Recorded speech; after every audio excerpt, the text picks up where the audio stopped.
N'oubliez pas de parler dans le micro. Hein.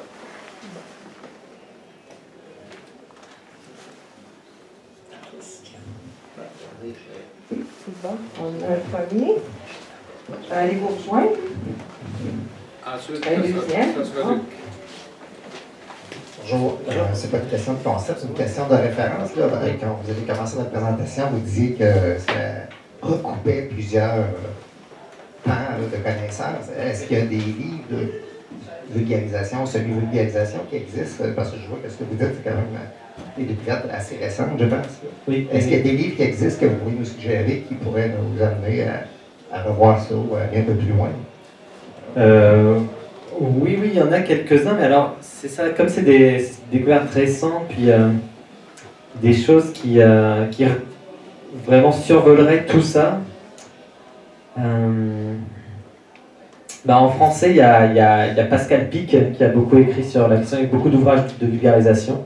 Vous pouvez regarder avec cet auteur, là vous trouverez beaucoup de choses. C'est un paléanthropologue du muséum qui est très productif au niveau de la diffusion scientifique. Pascal Pic, P-I-C-K. P-I-C-Q, pardon, ouais, P-I-C-Q, oui. Oui. Très facile à trouver dans toutes les librairies, la bibliothèque. Qu'est-ce que là? Il y en a vraiment énormément, L'origine de la plein. Bon, dans les diverses formes corporelles ou attitudes corporelles qui nous disent, voilà, on se dirige vers la culture. Est-ce qu'il y a eu des choses qui ont été dites ou des choses qui ont été présumées, à savoir que voici, dans telle forme culturelle apparaît le questionnement. On s'approche de la culture. Est-ce qu'il y a quelque chose dans ce genre-là? Le questionnement, c'est une place importante, le questionnement, dans l'évolution vers la culture. Est-ce qu'on voit quelque chose dans l'étude des anthropologues ou des... Oui, le questionnement. On a...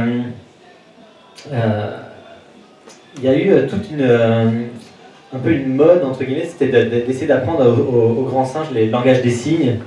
Et ça, donc il y a plusieurs, des gorilles, des chimpanzés, des bonobos, des orang-outans, à qui on a appris à essayer de parler, à communiquer via un langage des signes ou via des tableaux. Et à ma connaissance, il pose pas de questions. Il y a assez peu de questionnements chez les grands singes. Après, c'est ça, ça se fossilise pas, donc on peut supposer avec l'apparition du langage qu'il y ait pu y avoir des questionnements comme ça, mais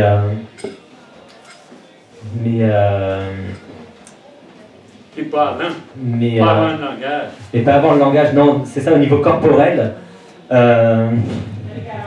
Non, alors j'essaie de réfléchir à ça, mais dans la communication non verbale, c'est les grands singes qui pourraient nous donner quelques indices. Et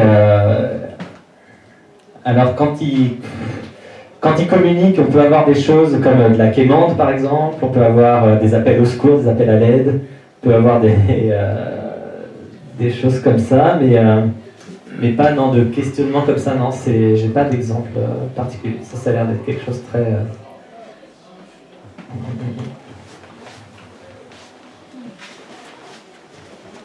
Merci. Moi, j'ai trouvé ça très intéressant. C'est un survol d'énormément de facteurs reliés à l'évolution, à l'accumulation de la culture culturelle. Mais il y a un point que vous avez mentionné, celui de l'enfance. Il est d'ailleurs relié avec l'imaginaire et il est beaucoup plus proche du rêve, de la pensée onirique. L'enfant ne fait pas vraiment la différence comme beaucoup de peuples primitifs, entre guillemets. Alors aller dans le passé, aller dans le futur, imaginer tous les possibles et impossibles, c'est le rêve qui est notre première expérience intime et très puissante, très forte, y compris le contact avec les morts. Les personnes qui sont décédées, on les rencontre dans les rêves, évidemment. On fonctionne normalement, tout est normal, on mange avec les autres et tout ça. Alors ça n'a pas été assez développé d'après moi. Le lien avec l'enfance, le questionnement, les enfants passent leur temps à questionner, à se parler, et l'importance de l'imaginaire venant nourrir, stimuler par le rêve. Puis en éthologie, j'en ai lu pas mal Pascal Pic et d'autres, mais sur le rêve, l'étude du rêve des grands singes, par exemple, comparée avec le rêve des enfants. Ça, pour moi, c'est fondamental, puis on a très peu de données. Ouais, même chez l'homme, hein, c'est très dur d'étudier le rêve. Il y a même assez peu de recherches, enfin les recherches scientifiques dans le domaine sont assez peu nombreuses et ça c'est assez dur. Il y a quelques gens qui ont tenté de mener des programmes de recherche sur les rêves lucides aussi et toutes ces choses-là, mais c'est très ça reste assez spéculatif. Alors je sais pour l'enfance, il y a effectivement deux choses qui se détachent énormément. C'est effectivement, vous avez parlé de l'imagination, et c'est vrai qu'à l'enfance, c'est caractérisé par ce qu'on appelle le jeu à faire semblant. C'est-à-dire que les enfants commencent à s'imaginer ah tiens, je suis un chien, ou tiens, cette banane, ça va être un téléphone, et puis ils vont jouer, ils vont projeter vraiment de l'imagination, ils vont jouer à faire semblant. Et à travers ça, ils vont s'entraîner à créer des liens de causalité entre imaginer des situations, et ils vont se préparer finalement de cette manière à la vie adulte, en fait, à travers ce jeu à faire semblant. Donc il y a ça, ils vont vraiment développer toute une créativité, en tout cas des capacités de créativité qui vont être le fondement des capacités d'innovation qu'on va retrouver à l'âge adulte. Une chose aussi caractéristique de l'enfance, c'est ce qu'on appelle la pensée divergente en psychologie. C'est le fait, par exemple, c'est testé si on vous demande combien d'utilisations possibles vous pouvez trouver pour un trombone.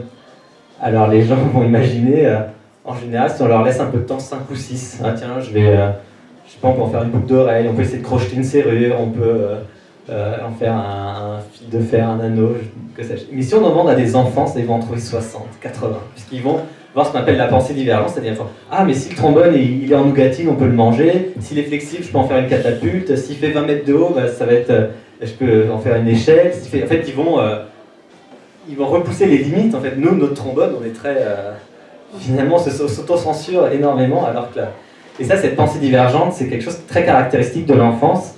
Et alors, on voit que ça disparaît assez subitement avec la fin de l'enfance, en fait, autour de 8 ans. Donc c'est vraiment une chute de la pensée divergente qui est très caractéristique de la fin de l'enfance. Donc ça, c'est deux éléments de réponse. Après, le lien de ça avec les rêves en particulier, je ne saurais pas dire, mais je crois qu'il y a assez peu d'études qui... C'est le problème de... C'est ça, la science, c'est quelque chose de matérialiste, et on est mal à l'aise à étudier des choses comme les rêves, justement, où on ne sait pas bien qu'est-ce qu'on touche, qu'est-ce qu'on mesure, qu'est-ce qu'on observe exactement. Du coup, c'est assez fragmentaire pour l'instant. Ouais. Okay. C'est certain que les chimpanzés rêvent, et nos ancêtres, il y a 500 000 ans rêvaient. Oui, c'est sûr, mais moi, je vois même mon chien, de temps en temps, là, donc sans doute que c'est à partir des... Pour la vie psychique, c'est important. L'intelligence, c'est basé là-dessus aussi. Mais c'est plus difficile à étudier. Merci. Michel? Bonsoir. Je ne sais pas si ma question va être dans le sujet comme tel, mais moi, ce que je me demande, suite à ce que tu nous as démontré un petit peu dans l'accumulation des connaissances, et en fait, on crée une espèce de système empirique. Moi, ce que je me demande, c'est est-ce que l'être humain, dans toute cette accumulation de connaissances et d'outillage pour s'adapter à son environnement, un peu ce que les primates nous ont démontré tout au cours de l'évolution. Est-ce que l'être humain, dans toute cette attitude-là, est-ce qu'il est capable de se remettre en question face à tout ça aussi, pour assurer sa survie? Parce que si on regarde sans tomber dans le fatalisme, si on regarde un petit peu l'humanité à l'heure actuelle, on a comme l'impression que l'humain n'est pas capable de se remettre en question, n'est pas capable de se revirer de bord pour redévelopper un nouveau mode d'adaptation à l'environnement qui finalement n'est pas quelque chose d'infini. Et je ne sais pas si on peut faire un lien avec certains groupes de primates qui ont pu changer complètement d'attitude, s'adapter à un nouvel environnement, ou je ne sais pas. Alors ouais, il y a beaucoup... À large, Ouais. l'anglicisme. Non, il y a beaucoup de choses. Alors, j'aurais dû prendre des notes. Mince. Alors oui, c'est vrai que quand on parle de culture, c'est très vaste. Alors là, c'est sûr que je sais pas, le système capitaliste, là, depuis 2 siècles, il promeut de l'accumulation culturelle dans le domaine de la technoscience. C'est sûr que ça monte exponentiellement, c'est incroyable. Mais la culture, c'est très vaste, tout ce qui se transmet socialement. Donc on peut imaginer effectivement d'autres institutions qui auraient favorisé l'accumulation culturelle. Parce qu'il y a plein de domaines où on n'a pas fait d'accumulation culturelle du tout. Par exemple, je sais pas, des techniques de communication non violente. Je sais qu'il y a des trucs qui utilisent le bâton de parole, ou je crois qu'il y a des tribus d'Indiens qui se réunissaient dans une grotte pour débattre, pour éviter que les gens puissent se lever et impressionner tout le monde. Ça les obligeait à se montrer un peu plus humbles. Donc c'est des éléments culturels aussi pour lesquels on aurait pu imaginer de l'accumulation culturelle et qu'on développe des capacités de communication non violente géniales alors le fait que ça existe, qu'il y ait des cultures qui ont mis ça en place, ça montre que peut-être dans certaines cultures à un moment ils se sont rendus compte qu'il pouvait y avoir des abus de pouvoir, donc ils ont mis en place des institutions, des techniques comme le bâton de parole pour éviter pour favoriser des choses un peu plus pacifiste. Donc je pense que si ça s'est fait à des petites échelles, est-ce que ça peut être fait au niveau mondial avec dans des contextes actuels, l'avenir nous le dira. Il y a eu beaucoup d'effondrements de civilisation aussi, donc on sait que les gens peuvent céder à l'hubris et puis civilisation s'effondre, ça arrive tout le temps. C'est déjà arrivé. Après, au niveau de la primatologie, il y a une histoire intéressante qui est... c'était quelque chose moi, qui m'intéresse, j'aimerais bien essayer d'approfondir le sujet. C'est un primatologue qui observait ça pendant sa thèse, qui s'appelle Robert Sapolsky. Vous pouvez voir des conférences de lui sur Internet. C'est un primatologue de l'université de Stanford qui est assez brillant, et puis il a un look que j'aime bien avec une grosse barbe. Il a fait sa thèse sur les babouins, et il s'intéressait au stress en fait. Et du coup, il a étudié une espèce de babouin qui est particulièrement hiérarchique et assez agressif. Donc il y a une hiérarchie bien tranchée, les mâles dominants se battent tout le temps pour la dominance. Il y a des souffres-douleurs dans le groupe qui se prennent tous les coups. C'est très très stressant comme vie, et donc lui il faisait des mesures du taux de cortisol pour évaluer, voir qu'est-ce qui était plus stressant, c'était d'être un dominant ou un dominé, parce que la dominance c'est assez stressant. Et pendant sa thèse, il a observé quelque chose d'assez incroyable, c'est que il y avait à côté de donc il a mis un petit temps à étudier sa troupe de babouins, là, plusieurs dizaines de babouins, il les connaissait tous, le nom, les relations d'apparenté les unes avec les autres, des affinités sociales, etc. Et le matin, les babouins avaient tendance à s'absenter pour aller près d'un lodge pour touristes qui était à côté de la troupe de babouins, et où ils vidaient les poubelles en fait. Les babouins allaient là pour manger les détritus. Et alors il y avait donc ils allaient là-bas. Alors comme il y avait une source de nourriture limitée, forcément ils se battaient tout le temps. Donc c'était c'était le matin que ça arrivait. Alors le matin c'est une période un peu tranquille chez ces groupes de babouins, c'est où on se toilette, enfin on commence à être un peu plus relax.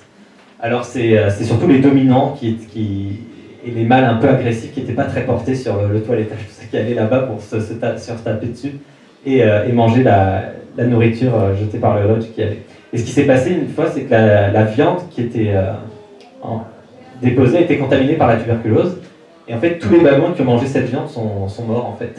Donc il y a comme ça un quart de son groupe qui est décédé. Ah, ça peut le dire, on imagine l'étudiant de thèse, qu'est-ce qui se passe et en fait, ce qu'il observait, un truc incroyable, c'est que tout d'un coup, il s'est retrouvé avec un groupe de babouins où il n'y avait que des femelles ou des mâles, les bons gars, quoi, les gentils mâles. Et alors, on aurait pu s'attendre à deux choses. Soit que les mâles gentils, en se rendant compte tout d'un coup qu'ils sont tout seuls, leur naturel revient au galop, ils commencent à se prendre confiance et puis à recréer de la hiérarchie. Ou soit que des mâles des autres communautés, c'est les mâles qui migrent chez ces espèces de babouins. Donc, on imagine un mâle qui est habitué à une vie conflictuelle, il arrive dans ce groupe où il n'y a que plein de femelles, et en plus les quelques mâles qui sont là, ils sont tout tranquilles, il prend les choses en main et il devient tout de suite dominant. Et en fait, c'est pas du tout ça qui s'est passé, c'est que il s'est passé ce qu'on appelle la culture sociale, c'est-à-dire que tout d'un coup, dans cette communauté-là, on a décidé qu'on était cool. Et les autres mâles qui viennent là-bas, dès qu'ils commencent à se montrer un petit peu agressifs, les femelles les évitent. Et tout le monde les évite. Et alors, c'est ça qu'on se rend compte, c'est que plus important qu'être dominant dans un groupe social, pour des espèces sociales, et l'homme en fait partie, c'est d'appartenir à un groupe social. D'abord, c'est ça. Et ensuite, une fois qu'on est dans un groupe social, on peut essayer de graver les échelons, mais le plus important, c'est de faire partie d'un groupe social. Et c'est ce qu'on voit chez ces babouins. Donc, les babouins agressifs qui intègrent ce groupe, ils arrêtent d'être agressifs, ils se montrent très tranquilles. Et alors, on voit, c'est ça, des taux d'agression, mais complètement absurdes pour une espèce de babouin. Par rapport à toutes les autres communautés, il y a 3 fois moins d'agression. Enfin, c'est vraiment... Et au niveau des niveaux de cortisol aussi mesurés, c'est des populations beaucoup moins stressées. Donc on voit que... C'est ça, il peut y avoir même une espèce qu'on se dit de manière innée, instinctive, elle a des gènes qui produisent un tas de cortisol, de testostérone, tout est prédisposé à l'agressivité, à la violence. Et c'est ça. Non, en fait, même la culture pour surpasser ça. Chez des babouins, alors on imagine chez l'homme quand même, on devrait être capable.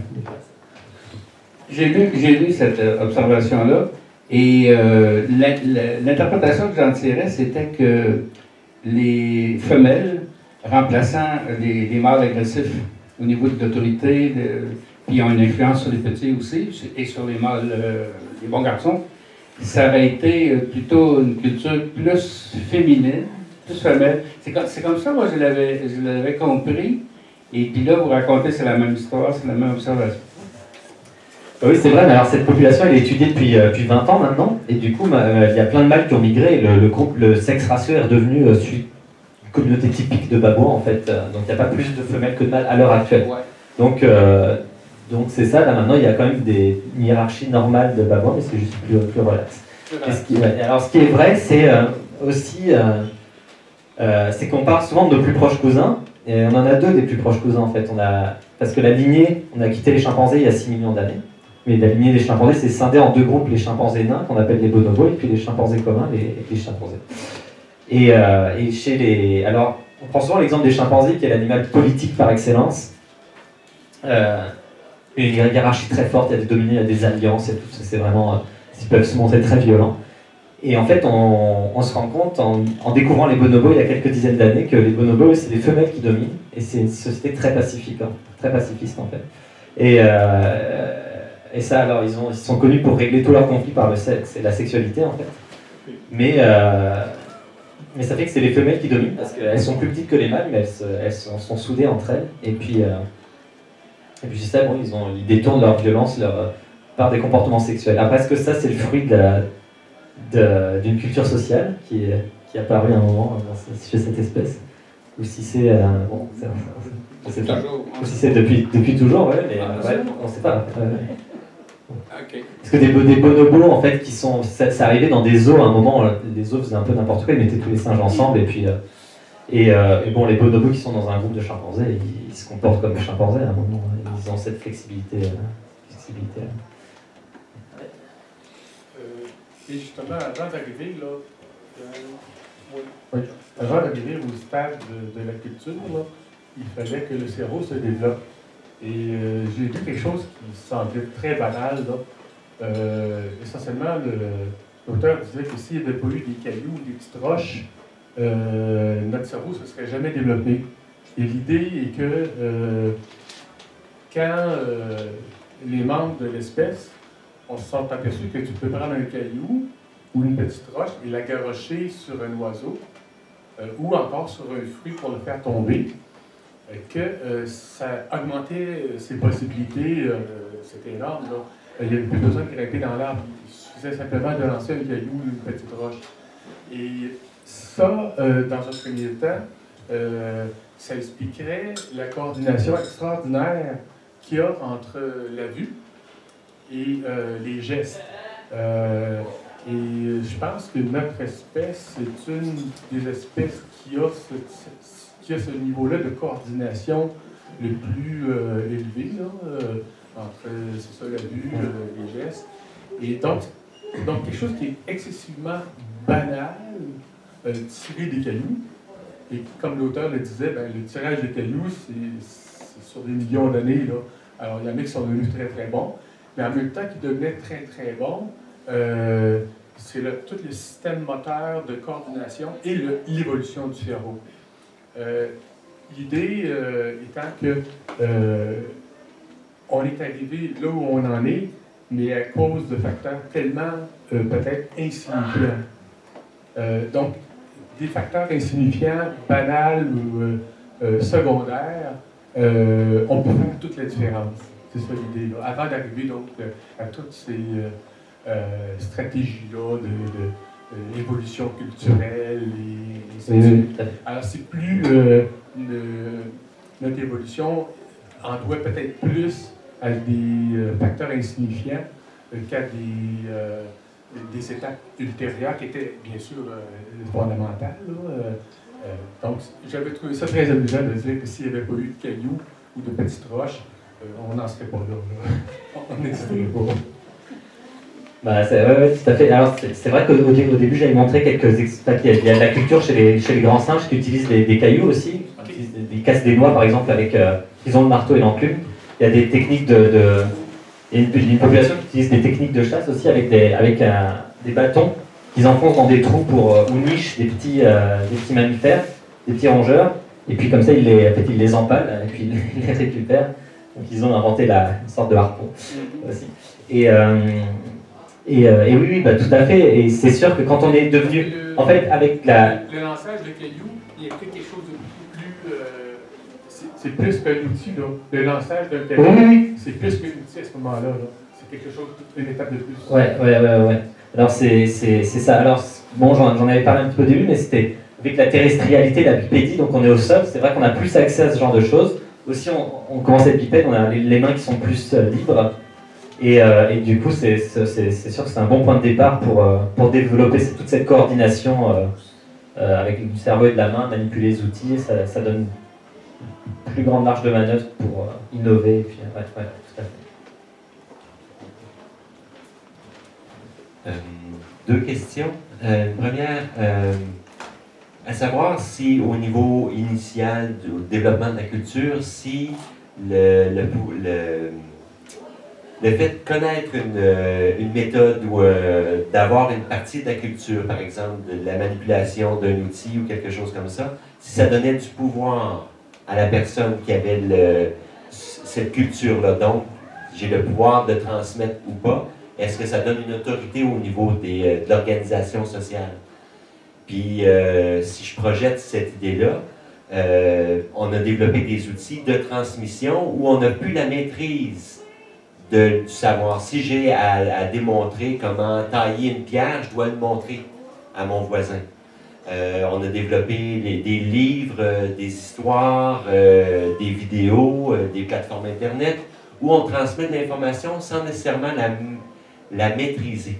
Donc, je voulais voir un petit peu comment on pouvait projeter ça dans l'évolution humaine au niveau de la possession, de la maîtrise d'un savoir-faire, au niveau du pouvoir qu'on peut avoir chez nos comparses. Ouais. Alors, un premier élément de réponse, c'est sûr que maintenant, donc je disais pour l'accumulation culturelle, on a besoin de la fidélité de transmission. Et maintenant, avec les livres, elle est parfaite, la fidélité de transmission, ou Internet, un copier-coller, il n'y a pas de perte d'information. Maintenant, est-ce que ça donne du pouvoir dans quel sens? Pouvoir au sens politique ou... Au niveau de l'organisation d'un groupe, si on prend peut-être au niveau plus initial, si la personne qui avait appris ou qui avait découvert une technique, si au niveau de la transmission, on peut imaginer que ça peut être quelque chose où on en fait profiter le groupe, ou je peux avoir une ascendance sur mes congénères. Alors alors c'est... Il y a une histoire de Jane Goodall qui parle de ça, où elle a un des chimpanzés qu'elle étudie, donc ils ont un petit centre de recherche, et puis le chimpanzé découvre, en fait il prend une poubelle, et il découvre en tapant dessus, avec un bâton, que ça fait une caisse de résonance incroyable. Donc il s'amuse à faire ça, il se rend compte que ça fait fuir tout le monde. Et alors en 2 temps 3 mouvements, c'était un petit chimpanzé, mais il devient un dominant du groupe, parce qu'il a cette technologie incroyable, quoi. Alors, est-ce qu'il en a fait profiter le groupe? Non, mais c'est ça qui est bien avec le savoir, c'est que on est obligé un peu de le partager en fait. Pour, si on a une belle voiture, je peux la montrer à tout le monde, pas la partager, mais si j'ai une connaissance, pour la montrer, je suis obligé de la partager en fait. Donc c'est quelque chose d'assez égalitaire, ça c'est bien. Et alors on peut... les comportements je n'ai pas trop parlé ici de l'enseignement, mais le fait d'enseigner, c'est quelque chose qui est assez propre à l'homme. Il y a beaucoup d'espèces animales qui facilitent l'apprentissage de leurs petits. Ça se voit chez les chats, par exemple, qui amènent une souris à leur bébé pour qu'ils jouent avec et apprennent à chasser. Mais les individus qui ont comme ça cette... chez l'homme, on a cette capacité d'enseigner. On enseigne de manière privilégiée à nos petits.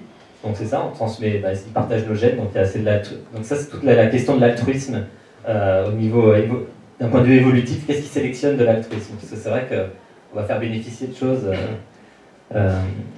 Alors chez l'homme, c'est la seule espèce à enseigner quelque chose à des gens avec qui ils n'ont aucun apparentement. Alors on peut se demander pourquoi. Pourquoi je vais enseigner une technique? Il faudrait que je l'enseigne juste aux gens de ma famille avec qui je partage des gènes. C'est ça qui sera sélectionné par l'évolution. Or, ce qui explique l'altruisme, c'est tout ce qui est c'est tout l'aspect de la réciprocité. C'est-à-dire que dans un groupe social, si je t'enseigne, si je suis sympa avec toi, je peux m'attendre à ce que tu seras sympa avec moi en retour. Et ça, c'est comme ça que ça sélectionne. Et il y a aussi la question de la sélection de groupe. Donc les groupes qui auraient joué la carte de la coopération. Ok, moi je t'apprends, toi tu m'apprends, et on partage les connaissances. Et le long de l'évolution, ils auraient survécu en fait, parce que l'homme, pendant une grande partie de son histoire, c'est une proie, c'est pas un prédateur. Donc on est assez forgé autour de la coopération. Il y a la question aussi du soin coopératif des jeunes qui nous force, pour la survie de notre espèce, de toute façon, à développer des capacités d'empathie et d'entraide, qui est assez unique dans le règne animal. Et du coup, c'est ça. Éric, oui, un mot de la fin pour conclure. Moi. Oui, avez-vous quelque chose à nous dire avant de terminer? Alors, oui, alors je suis content d'avoir réussi tant bien que mal à résumer 4 millions d'années en 45 minutes. J'avais des... Enfin, c'est... Ça, la question culturelle, elle est assez fascinante pour comprendre. Moi, j'étais intéressé par l'homme. Alors, je suis un amoureux des animaux depuis que je suis tout petit. Donc, quand j'ai découvert un petit peu qu'on pouvait s'intéresser, je fais ma crise d'adolescence un peu sur le tard, je crois, et j'ai découvert qu'on pouvait comprendre un peu l'homme et le monde qui nous entourait d'un point de vue évolutionniste et puis d'un point de vue avec un aspect un peu biologique. Et c'est vrai que c'est ça, je me suis lancé là-dedans et puis j'ai découvert un univers très très riche. Alors c'est pas le seul évidemment, j'ai rencontré des gens qui aiment bien ça d'un point de vue géographique, d'un point de vue historique, d'un point de vue théologique, philosophique. On peut s'intéresser à l'homme par plein de facettes différentes. Mais l'aspect de l'évolution culturelle, ça nous donne vraiment, ça nous offre un bon recul en fait sur la chose, une bonne perspective historique, mais historique. Pas juste 200 ans ou 400 ans ou 1000 ans, mais 4 millions d'années. Et l'idée aussi de voir qu'un répertoire, par exemple comme les aborigènes d'Australie, c'est qu'un répertoire culturel très très riche peut s'effondrer, il en faut pas assez peu finalement. Ça fait réfléchir aussi. Et aussi de voir la diversité des éléments culturels, c'est ce que je disais tout à l'heure, de se dire que oui, on a fait de l'accumulation culturelle, oui, c'est vrai qu'on va sur la Lune, on a fait des belles fusées, et qu'il y a plein de domaines culturels où on n'a pas évolué pantoute, où les bâtons de parole, la communication non violente, je sais pas, la méditation, ou des domaines comme ça, pour lesquels on pourrait s'attendre aussi à de l'accumulation culturelle, il n'y a pas de raison. On peut travailler, améliorer les techniques. Mais on stagne, peut-être même qu'on recule, c'est ça que de génération en génération, dans ces domaines-là. Donc c'est ça, c'est intéressant de prendre en compte cette diversité, de prendre en compte les biais psychologiques, les biais institutionnels, culturels, qui sous-tendent la transmission de ces savoirs, l'accumulation de ces savoirs. Et Et c'est ça, là je vous montrais, j'avais conclu avec tout ce qui se fait sur la théorie des réseaux, avec les big data, internet, tout ça. Ça nous offre des outils fantastiques pour essayer de comprendre. Alors c'est dangereux aussi, on peut se dire, oh, c'est dans les mains du néo-marketing international. C'est vrai que pour transmettre des idées, diffuser des idées, ça peut faire peur. Mais ça donne aussi des clés de compréhension incroyables sur notre passé, sur le présent et puis sur l'avenir. C'est des domaines très très riches qui gagneraient à être davantage connus et connus. Mais merci beaucoup de m'avoir accueilli. Je suis très content d'avoir l'occasion de parler de tout ça. Merci beaucoup. Dans 2 semaines, on reste dans le domaine